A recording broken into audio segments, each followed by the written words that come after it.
আসসালামু আলাইকুম ওয়া রাহমাতুল্লাহ।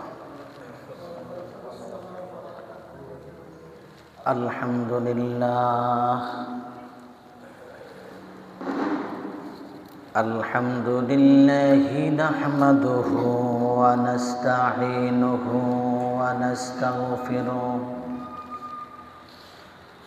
ওয়া নাউযু বিল্লাহি মিন শুরুরি আনফুসিনা ومن سيئات أعمالنا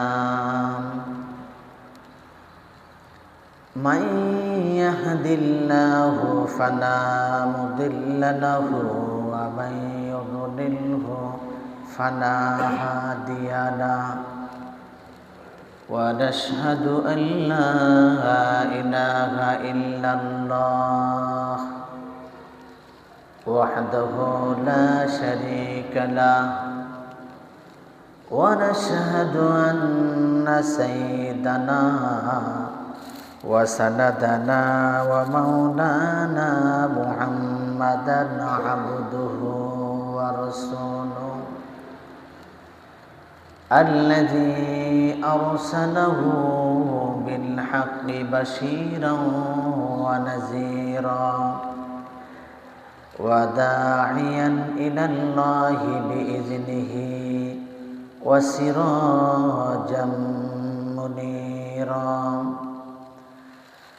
أما بعد فقد قال الله تعالى في كلامه المجيد والفرقان الحميد أعوذ بالله من الشيطان الرجيم بسم الله الرحمن الرحيم يا أيها الذين آمنوا كونوا قوامين بالقسط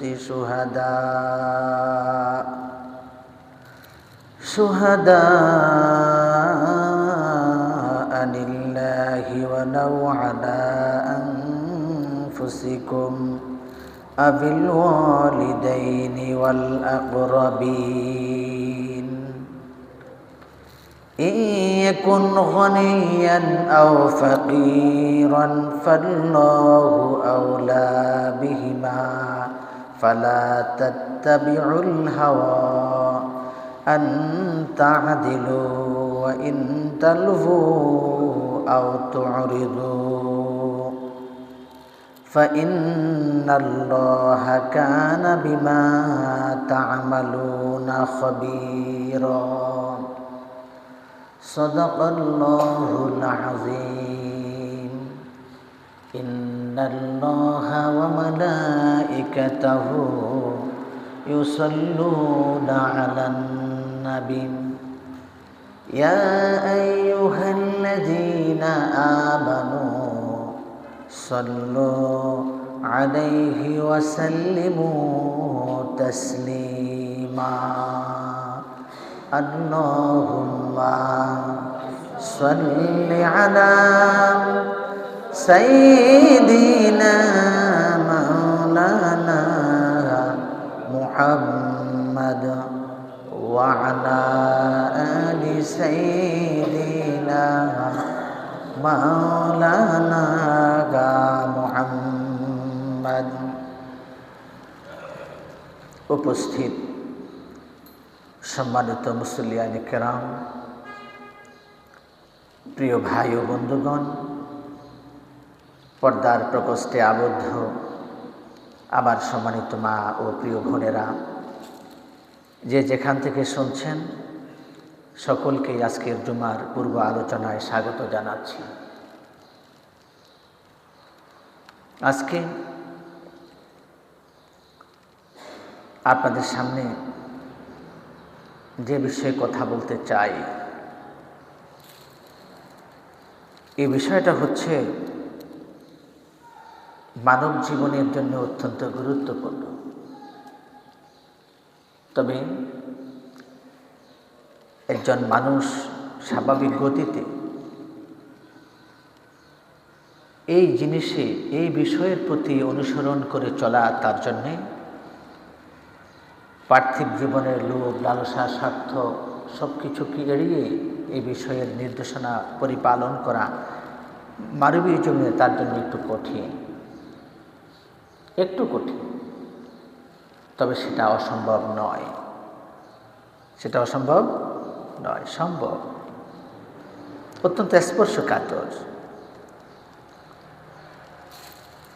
ইসলাম তার অনুসারীদেরকে নির্দেশনা দিয়েছে যে সর্বদা, সর্বত্র, বলেন সর্বদা, সর্বত্র, এমনকি কঠিন ঈর্ষা বিদ্বেষের সম্মুখীন হওয়ার পরেও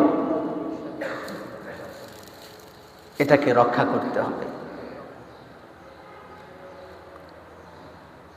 তাই সদা, সর্বদা, সর্বত্র, এমনকি অত্যন্ত ঈর্ষা বিদ্বেষ এটার সম্মুখীন হওয়ার পরেও এই বিষয়টা আপনাকে সকল কিছুর ঊর্ধ্বে থেকেই এটাকে আপনি ফলো করতে হবে।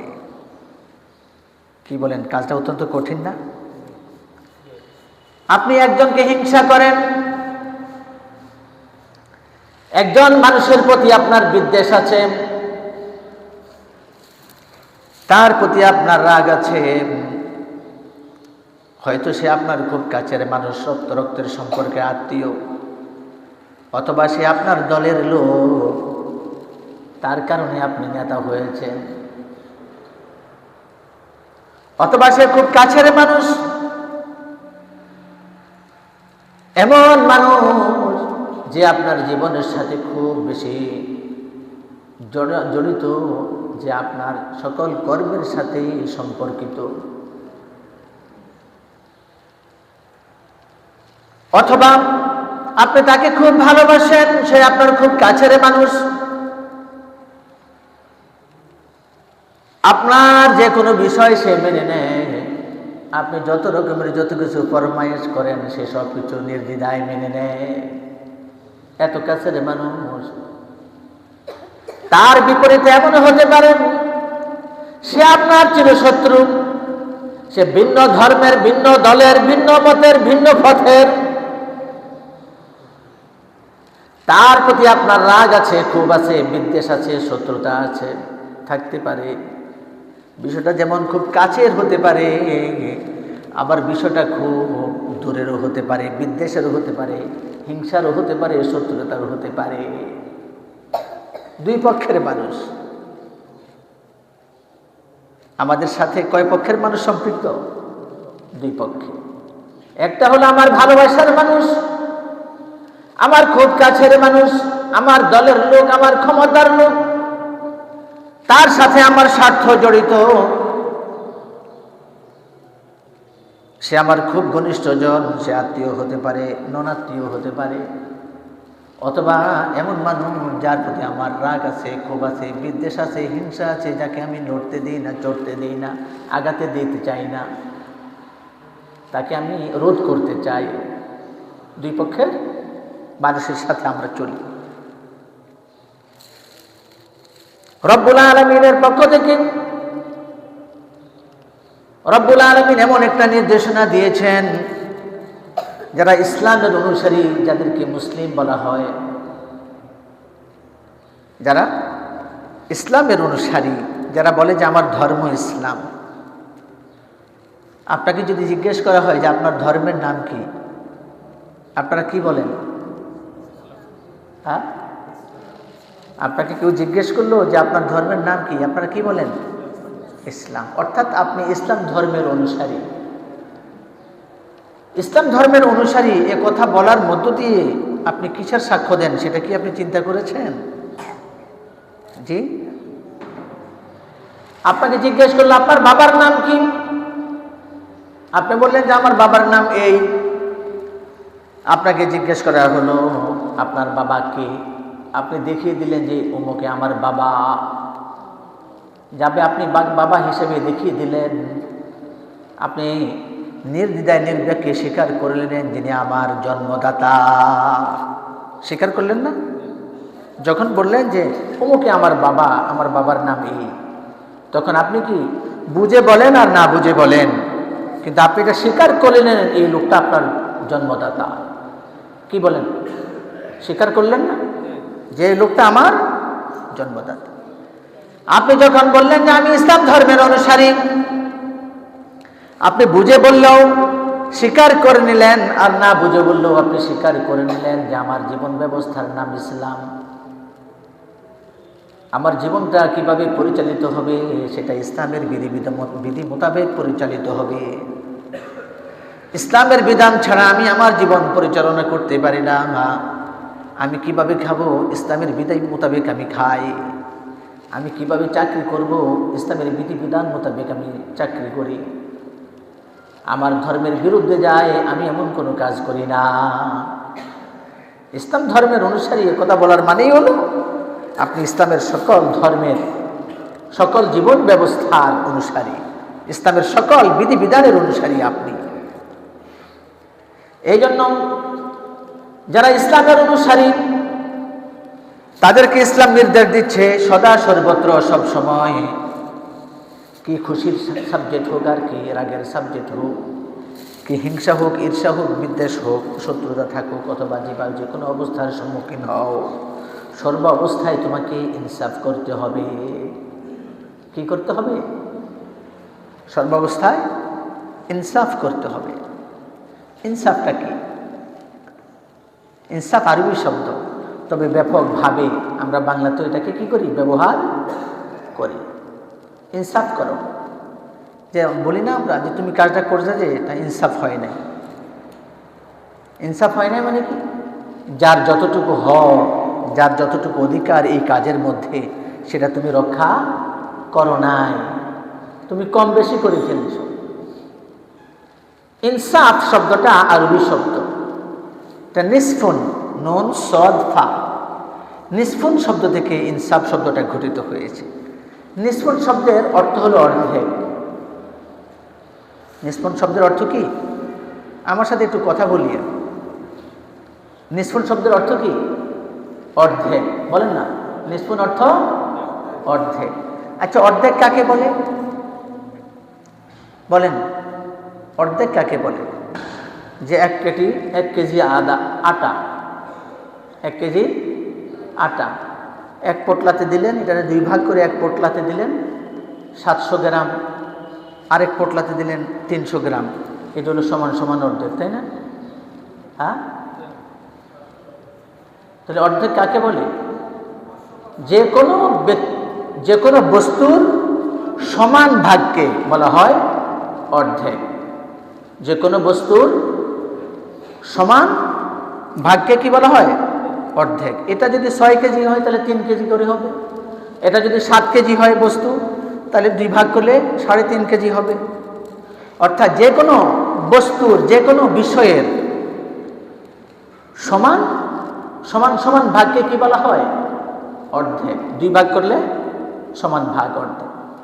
এখানে ইনসাফটা হলো মূলত অর্ধেকের বিষয় নয়, ইনসাফটা হলো সমান সমানের বিষয়। কিসের বিষয়? সমান সমানের বিষয়। তাহলে সমান সমান কি? সমান সমান হলো ততটুকু, যার যতটুকু প্রাপ্য তাকে সমান সমান ততটুকু বুঝিয়ে দেয়া। বলেন, যার যতটুকু প্রাপ্য তাকে সমান সমান ততটুকু বুঝিয়ে দেয়া, এটা হলো কি? ইনসাফ। যেমন আপনার বাবার রেখে যাওয়া সমস্ত সম্পদের 8 ভাগের 1 ভাগের মালিক হচ্ছেন আপনার মা। কে? আপনার বাবার ইন্তেকালে তার সমস্ত সম্পদের 8 ভাগের 1 ভাগের মালিক কে? আপনার মা। আর বাকি সম্পদ আপনাদের ভাই বোনদের মধ্যে এমনভাবে বন্টন হবে যে 2 বোনে যা পায় 1 ভাইয়ে তা পাবে। যদি এইভাবে কেউ বন্টন করে, এটার নাম ইনসাফ। এটার নাম ইনসাফ। কম বেশি যদি করেন তাহলে কি? ইনসাফ না। ইনসাফের বিপরীত হলো জুলুম। ইনসাফের বিপরীত কি? জুলুম। বোনকে বললেন যে তোর বিয়ে শাদী দিলাম, অনেক টাকা পয়সা আমার খরচ হয়েছে, এখন তুই সব কিছু নিয়ে নিবি আমার কাছ থেকে, জামাইয়ের বাড়িতে থাকোস, সেখানে তোর নিরাপত্তাও তো নাই, কোন সময় আবার ভাইয়ের বাসায় এসে বসস, বরং সম্পদটা আমার কাছেই থাকুক। কথার মধ্যে যুক্তি আছে না নাই? হ্যাঁ, ভাইয়ের এ কথার মধ্যে যুক্তি আছে, কিন্তু আল্লাহর কসম ভাইয়ের এ কথার মধ্যে যুক্তি থাকলেও ভাইয়ের জাহান্নাম থেকে মুক্তি নেওয়ার কোনো ব্যবস্থা নাই এ কথার মধ্য দিয়ে। বুঝতে পেরেছেন? কথা তো আসলে ঠিক। এই যুগের ছেলেফেলেরা যে স্বভাবের, কোন সময় তোরে আবার তালাক দিয়া ফেলায়, বুড়াকালে এসে আবার ভাইয়ের কাঁধে ওঠো, সম্পদ টম্পদ নিয়ে এখন ওখানে নেওয়া তো ঠিক হবে না। মনে হয় যেন ভাইয়ের বোনের যাতে কত কল্যাণকামী এই ভাই, দরদের কোনো শেষ নাই। কথার মধ্যে যুক্তি আছে না নেই? আছে। 1000 বার এই কথার মধ্যে, ভাইয়ের এই কথার মধ্যে যুক্তি থাকতে পারে, কিন্তু আল্লাহর কসম এই বোনের হক সুন্দরভাবে বুঝিয়ে না দেওয়ার কারণে, কম বেশি করার কারণে, আল্লাহর কসম এই ভাইয়ের কথায় যুক্তি থাকতে পারে, কিন্তু জাহান্নাম থেকে মুক্তি নেওয়ার কোনো ব্যবস্থা তার জন্য নাই। দেখেন আজকের ভাইয়েরা কত নিম্ন রুচির অধিকারী হয়ে গেছে। বোনকে এই সমস্ত কথাবার্তা বলে, তোর পিছনে তো আমার অনেক টাকা ইনভেস্ট করেছি, তোরে বিয়ে দিতে হ্যাঁ আমার অনেক লাখ লাখ টাকা খরচ হয়েছে, তোর ঘরে ফার্নিচার যা আছে আমি সব দিছি, বলে না? কথা বলেন, বলে। তো সুতরাং যত কিছু ফার্নিচার দিচ্ছেন বিয়েতে, বোনের লাখ লাখ টাকা খরচ করেছেন, এটা আপনার দায়িত্ব। কার দায়িত্ব? আপনার দায়িত্ব। এই জন্য তো সম্পদ আপনার ডবল, ওনার সিঙ্গেল। আল্লাহ তাআলা কি না বুঝেই বন্টন করেছেন? হ্যাঁ, না বুঝে বন্টন করেছেন আল্লাহ করেন। তো এই জন্য এই যে বোনের প্রতি আপনি, বোন যতদিন জীবিত থাকবে সে আপনার ব্লাড কানেকশনের একটা পার্ট, আত্মীয়। বোন যতদিন জীবিত থাকবে, তার বংশধররা যতদিন জীবিত থাকবে, আর আপনি ভাই যতদিন জীবিত থাকেন, আপনার বংশধররা যতদিন জীবিত থাকবে, তাদের খোঁজ খবর নিয়ে আপনার উপর ওয়াজিব। কিন্তু আমাদের সমাজের ভাইয়েরা কত নিচু মনের অধিকারী। দেখেন তার শ্বশুর বাড়ির লোকজন তার বাসায় আসবে, যাবে, খাবে, বেড়াবে, এতে সম্পত্তির কোনো প্রশ্ন নেই। তার চাচাতো ভাই, জ্যাঠাতো ভাই, খালাতো ভাই, মামাতো ভাই, সবাই তার বাসায়, শ্বশুরবাড়ির লোকজন, সব ধরনের আত্মীয় স্বজন তার বাসায় বেড়াতে আসবে, খাবে, বেড়াবে, যাবে, এতে সম্পত্তির কোনো প্রশ্ন ওঠে না। কিন্তু বোন জামাই, ভাগিনা ভাগ্নেরা বেড়াতে আসবে, এখানে তাদের সম্পদের প্রশ্ন। তোর সম্পদ আমার কাছে আছে, এটা থাক, তুই কবলা করে দে, তুমি কবলা করে দাও, যে কোনো মুহূর্তেই তোমার অ্যাক্সিডেন্ট ঘটবে, তখন তো তোমাকে সব কিছু দেখভাল করতে হবে। ওই জীবন বীমা, লাইফ ইন্স্যুরেন্সের লোকেরা যেভাবে মানুষকে বোঝায় যে শুধু টাকা জমা দিবেন, মরে গেলে আপনি সব পাইবেন। আচ্ছা আপনি বলেন তো দেখি, আপনি মরে গেলে আপনার এই সম্পদ কোনো কাজে আসবে? আপনার হ্যাঁ, কোনো কাজে আসবে?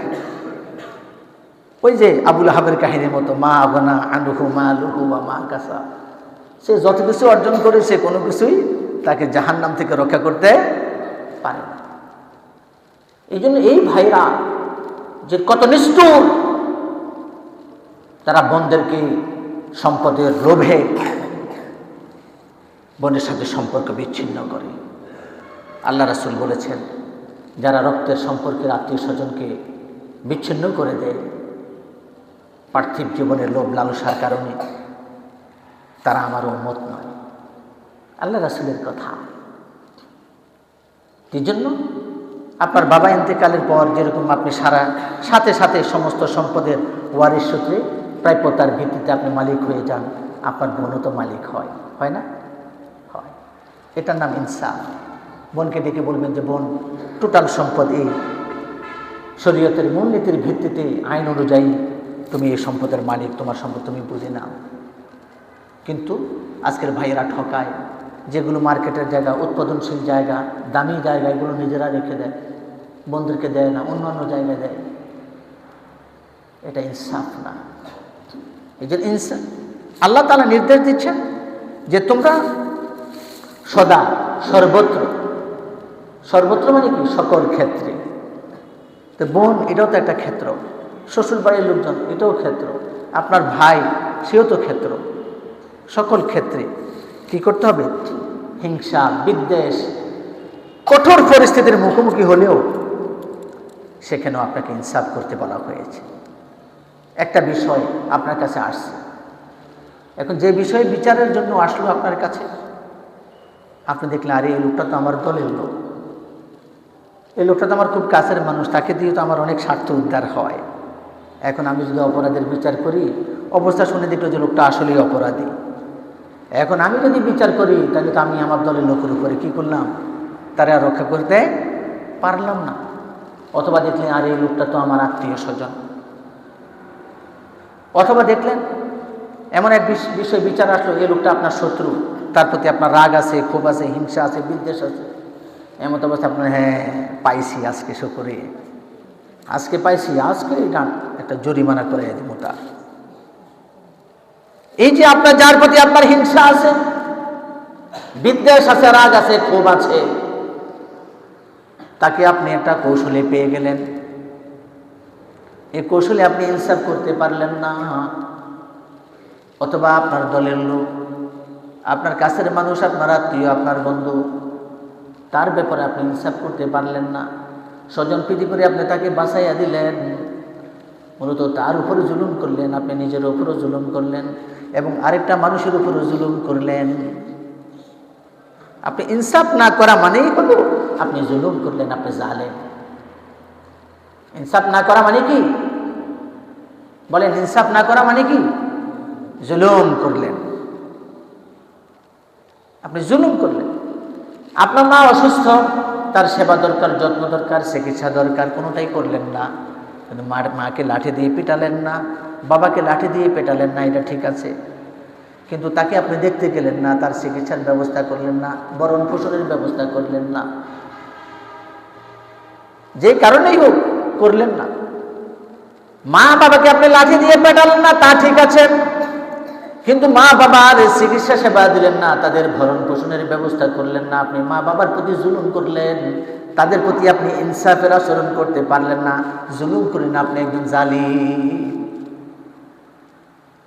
আপনি জালিম। আপনার ভাইয়ের প্রতি আপনার রাগ থাকতে পারে, আপনার বোনের প্রতি আপনার রাগ থাকতে পারে, আপনার প্রতিবেশীর প্রতি আপনার রাগ থাকতে পারে, আপনার বন্ধুর প্রতি আপনার রাগ থাকতে পারে। অথবা এমন একটা লোক যে আপনার শত্রু, সবসময় আপনার ক্ষতি করে, কিন্তু এমন একটা অবস্থা আপনার কাছে এসে দাঁড়িয়েছে, তখন আপনি চিন্তা করলেন শত্রুতার প্রতিশোধ নেওয়ার এখনই সুযোগ না, না না, বরং যে বিষয়টা আপনার কাছে এসেছে এই বিষয়ে আপনি সুন্দর ফয়সালা করবেন, ইনসাফের ভিত্তিতে ফয়সালা করবেন। লোকটা যাতে বোঝে এই লোকের প্রতি, আমার প্রতি তার শত্রুতা থাকা সত্ত্বেও আমি তার ক্ষতি করি, আমি তার শত্রু, আমি তার ক্ষতি করি, সেও আমার শত্রু, কিন্তু আজকের এই বিচার ফয়সালায় সে এমন একটা ফয়সালা দিয়েছে, সঠিক ফয়সালা দিয়েছে, সেই জন্য এটা বোঝে। কখনো আপনি বিপরীত করতে পারেন না।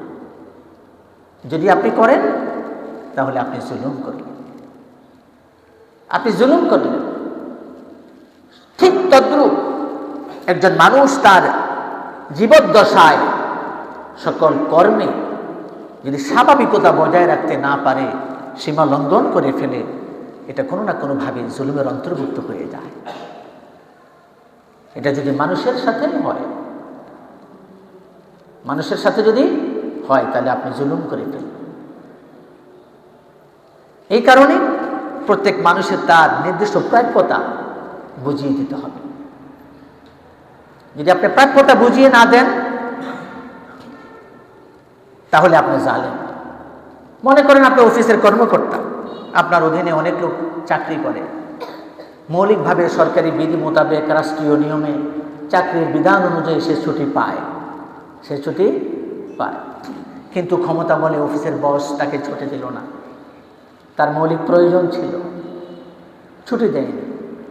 এখন চাকরির ভয়ে, অফিসের বসের ভয়ে সে ছুটি নিতে পারল না। হ্যাঁ, আপনি হয়তো সাময়িক কষ্ট পেয়েছেন যে আমি ছুটি পেলাম না, আমার কাজ আমি সম্পাদন করতে পারিনি, সেটা পারিবারিক কাজ হোক, আত্মীয় স্বজনের কাজ হোক, বা ব্যক্তিগত কোনো প্রয়োজন হোক, ছুটি আপনি পান নাই, আপনাকে দিল না, সংশ্লিষ্ট বস কর্মকর্তা তিনি আপনার উপরে জুলুম করলেন। হাসরের ময়দানে সে জালিমের কাঠগড়ায় দাঁড়াবে, আর আপনি থাকবেন সেখানে বিচার প্রার্থী। তখন কোনো বস কোনো কাজে আসবে না।